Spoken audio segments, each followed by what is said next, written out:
Thanks for joining me on this next part of this RPG devlog. In this one, we're going to take a look at what's going on with these title screen changes and maybe a couple map changes.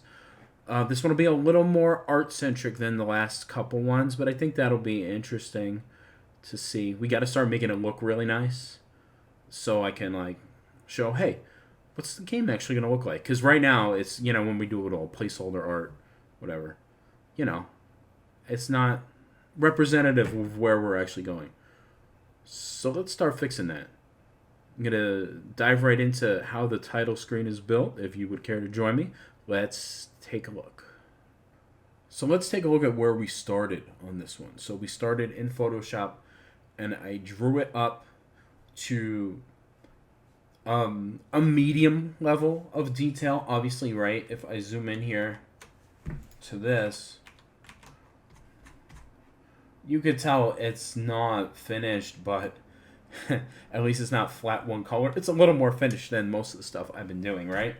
And if we come down over here to the grass, you can actually see that's a little more finished. The shadow in the Photoshop, I just did this shape, but in the game, you'll see we actually took the sprite for this guy, and we took it and we flipped it and we rotated it to make a shadow of the sprite. I'm going to put these little fireflies in here. That's actually not in there yet. I have all these cloud layers, since the effect that you might have saw was all parallaxy, right? So things kind of open up as the camera zooms in or out or get closer together, right? So that means everything has to be built in separate layers. So that's the way I kind of kept it. Sometimes when I'm making a map or something like this, I will, when I start out, I'll just keep everything flat. And then when it gets to a certain part of defined, right, where I know hey, I'm not going to change these shapes anymore, then I can start breaking it out into being the actual layers that I'm going to use in the game, okay? So this is a title. I gave us a title. This is just a placeholder title, or as they call it, a working title. That's, sorry, I don't hate it, and I don't love it. I saw there was a game that had a very similar title and even a similar font. After I did this, this was 2 weeks ago, and I was like, damn it. But it'll take me forever to decide on the title. So for now, at least it's something there that's better than Untitled RPG, even though that's kind of funny. So you can see, just real quick, I'll turn a couple of these layers on and off so you can see how I did it. And once you have these exported, you put them in the engine, and you'll figure out hey, this one needs to be bigger or smaller or something like that, So I'm going to show you how I made this title screen. But first, if you like these videos, just like and subscribe if you're not already, so you can see all the next ones that I'm going to make. I thought it might be interesting to record this as I was doing it, to show all the little steps I took, right? Because this is you put a piece in, you move it around a little, you make a couple changes, you do it, you try it again, right? You keep repeating that process. So that's what I'm doing here. You can see I started with the gray background, the grayscale background, and then I will start layering colored sections on top. And this way the grayscale is just kind of like a template for me to move, the pieces around on and kind of get my placement approximately correct.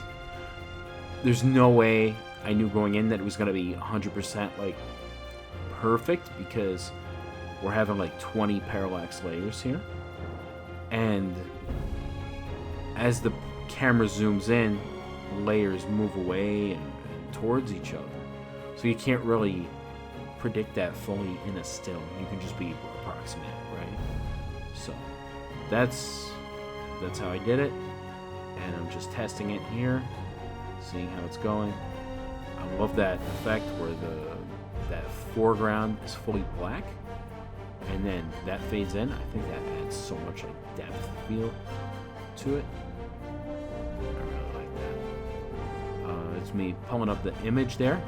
So, like I said, I use the image just to kind of draw it out, cut up all the pieces, and then I put it in grayscale, put the colored images on top.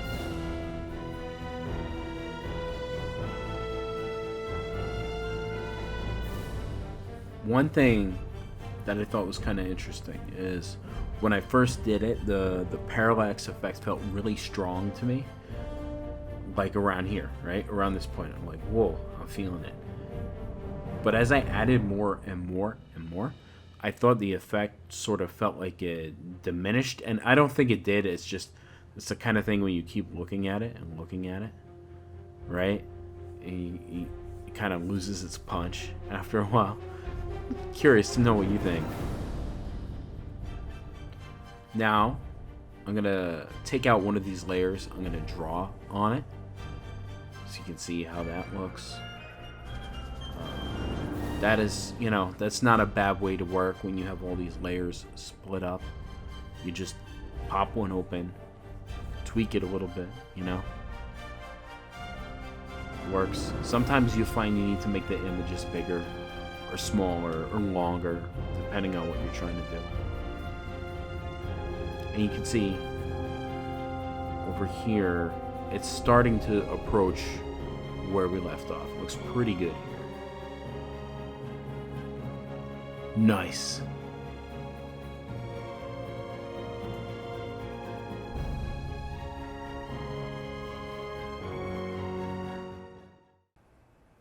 Okay, here we are in the editor. You'll see everything looks kind of spread out, right? That's because when the camera moves, the layers kind of do this and this. So you need to just play around with how the camera is panning and zooming and the distance between the layers. So it kind of does what you want. So let's take a quick look here and just see.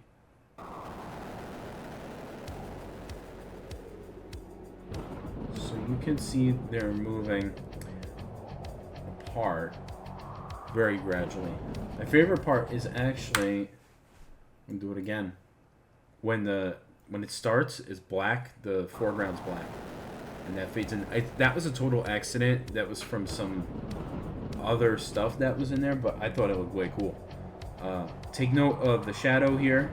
It's actually using the player sprite. And then it is just modulated and alpha adjusted.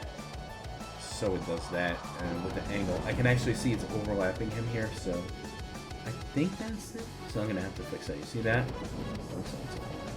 Now, I want to take the same idea in the next month or two and see if we can make a shadow for the player in the game that works like this. It's kind of the same idea, but I want it to respond to some sort of like lighting conditions. And I don't want to be like crazy. I'm not trying to create like 3D lighting in 2D.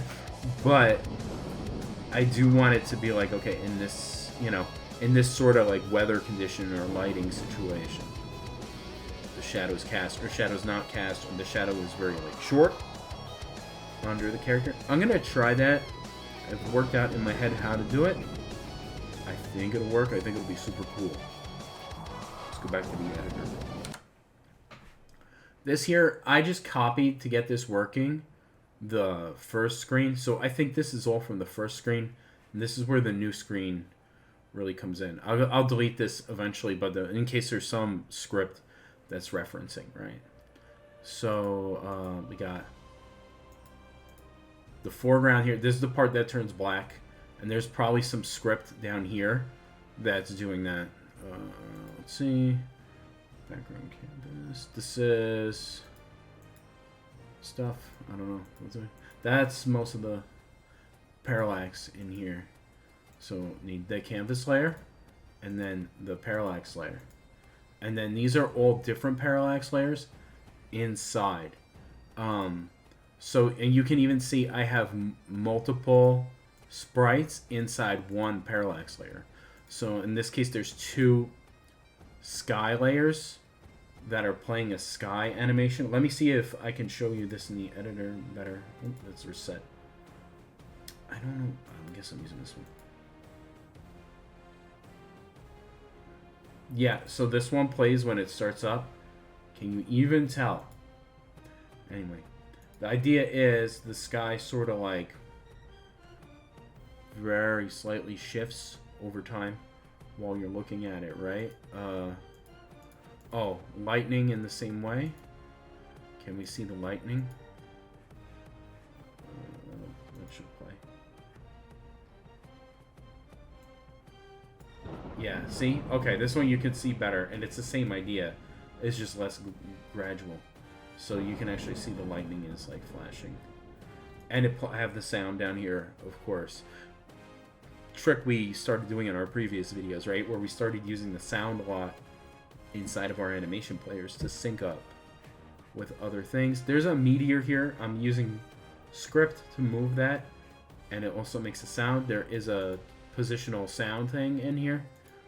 We call it sound audio stream player 2D, which will make the sound, and then as it travels across the screen, it will travel across your speakers. So if you don't know, the sound originates here on the like on this side of the screen, and it goes right. The sound will go the same way.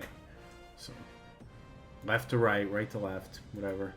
There's some moons. I don't know if I want to make this like dark or like dawn or sunset or some dramatic time. I might play around with that. I might make different variations. And I still kind of like the other title screen where it had some stuff from there.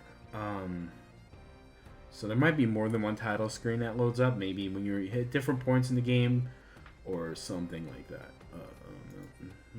So these are more pretty straightforward. I think there's a solid color on here that's doing something. Okay. I think that's only applying to some of the layers. Even though it looks like it's all of them in here. This is our character. I think that's probably all. Maybe no. I think that's the thing that's. I think that's active still. This is our little menu V-box container thing. So if I move the cursor down, it knows like what menu option I'm on automatically. I did do some nice amount of new coding in here for one of these, which is the map select thing, which I needed for testing, and that will become apparent in a little bit in this video and especially in the next ones. So we're going to be looking at different maps that I'm going to be working on, and we're going to really try to bring this game to life in the next couple months. So this is how I did it.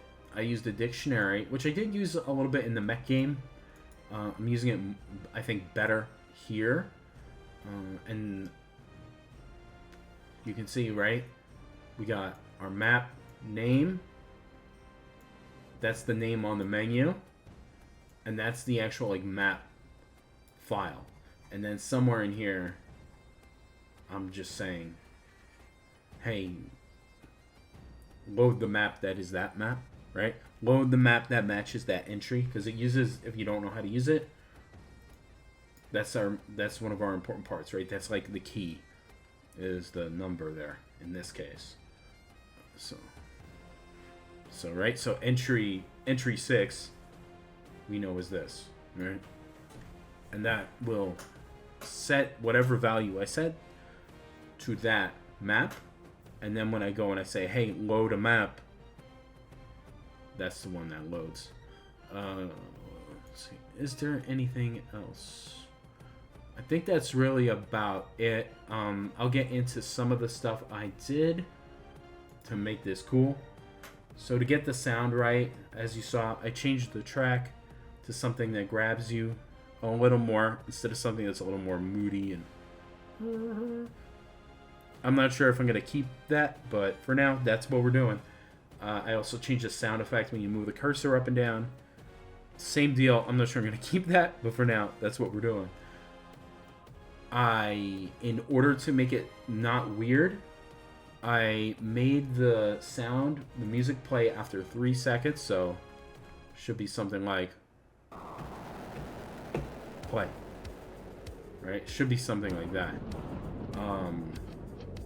And that is because if you just do it right away, it just sounds weird. Especially just the way the music is, bam, bam, bam, right? It kind of is like, right? Before the screen even loads, right? Because look at how the screen loads in gently. A little bit. The sound should match, right? Otherwise, it's jarring. It feels slightly out of time. So, that's that. There's a cursor here. You can tell, for some reason, some change I made has that drawing way off the screen. But I kind of like not having it. Let me know what you think. Here, let's put it back.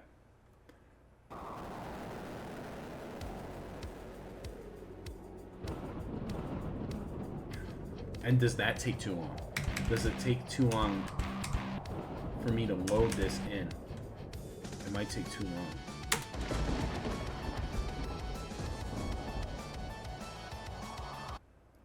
Hey, we just loaded up the mysterious cave. So I totally changed this map. Before we go into how that looks, actually. Alright, we're in the old build. Let's take a look at the old title screen real quick. I just want to show you where we were and point out some like key differences, right? So obviously art's totally different. Audio, totally different. This one has this super cool Magic Fox character, which we will bring into the game later. Sounds different, you know, everything's different. Big difference is sort of how this camera, even on the menu items, is 2 times zoomed in, right? So much like the game itself, it's frequently zoomed in to simulate like the proportions of an older game, and that's why this title screen just feels older. In the new one, it feels newer. Let me remind you, this is how the mysterious cave was looking before that. This is an older build, but you can see this is the idea. It's very simple. 1 room, pretty simple. This was the first thing I sketched out for map-wise for this game. Now, let's jump to Photoshop. Take a look at how the new one's looking. Okay, so here's what the old one looks like in Photoshop, just like it did in the game. Here is the new one. So this is past 1 at making it look really nice and more professional, right? I don't think it's there. I don't think this looks good yet, but this is way better than this, right? So I kept the same idea of it, right? And I just made it way more interesting. This path here is like elevated, and you have these steps, and the door is more intricate, even though I kept the same kind of idea. I put these little pedestals because maybe we'll put something to open the door, right? The sand is more like pushed to the corners, as this comes off the beach area, right? So maybe some sand would like blow in or something. So it's pushed off to the corners here. I got these glowing plants, which I had like sort of had in the other one, I think. Yeah, see, that's the idea. That's what that was supposed to represent, right? And I put this new area, and this will be like a one-off. Like there'll be a treasure or something in here, or maybe it'll go somewhere else. I don't know. But previous. Second iteration, much more interesting. Not final, not perfect, nor near it. But I think it better shows where we're going with this game. And there's some like that it probably looks a little more like this in the actual game because I have some lighting on there, and the game is probably like too strong. It's probably like I feel like the game right now is like this, but I feel like I probably need to go somewhere like this, like very much more calm with it, right? Because if you can't see it, what's the point of doing more work, I also like made the black color a little darker. You can see here, right? And that's just to increase the contrast so it looks better. At some point we might play around with the contrast on our main character because I'm not sure it's right. It might need to be a little more contrasty if we move the contrast of the maps up, right? Because everything's always in proportion. That's how you got to remember it with game art, right? Everything goes on everything, so everything's related. Okay. So before I go, this is the test map that I mentioned. My goal is to get through this list in the next 2-3 months. And then, push hard, make it really nice. I want to get this game looking great. Then I do need to pay some attention to the mech game and some other projects. So, next couple videos, we're going to stay on the RPG. And then we're going to switch for a little while before we come back to the RPG. Just want to give you that heads up. And lots of exciting stuff that I have in mind. But I don't want to get ahead of myself right now. Let me go get to work on this massive list. And I'll be talking to you in a couple weeks. Thanks for watching. Again, like and subscribe if you haven't. And I'll be seeing you soon. Thanks.